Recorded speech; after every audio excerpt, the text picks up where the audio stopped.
नमस्कार, स्वागत आहे आपल्या चॅनलमध्ये. मी महेंद्र आर के घेऊन आलेलो एक महत्त्वपूर्ण परत एकदा एक माहिती.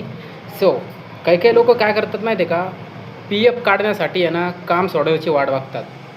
कधी कधी कसं होतं माहिती आहे का, जेव्हा आपण काम सोडतो ना, तर त्याच्यानंतर आपला काही कॉन्टॅक्ट राहत नाही पी एफ ऑफिसला किंवा एच आरच्या ऑफिसला किंवा जेच आपलं जे तुम्ही कामं केले आपण तिथल्या ऑफिशियलला.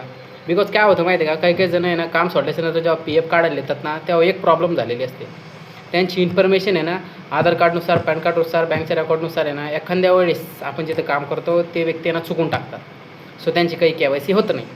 त्यामुळे पी एफची KYC केव्हाही करावी माहिती आहे का, जेव्हा आहे ना आपण तिथं कामाला असलो तेव्हाच करावी. कारण की कसं आहे, नंतर आहे ना प्रॉब्लेम आपल्यालाच होती. आपला स्वतःचा पी एफ आहे ना आपल्याला स्वतः वेळेवरती भेटत नाही. असे काही प्रॉब्लेम असतात. पी एफची KYC करण्यासाठी काय काय लागतं आपण ते आता बघूया.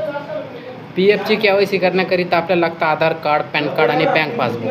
आणि आधार कार्डला मोबाईल नंबर लिंक गरजेचा असतो. हे कसं करतात याची लिंक मी डिस्क्रिप्शनमध्ये देतो आहे. सरळ माहिती आवडलं चॅनलला लाईक करा, शेअर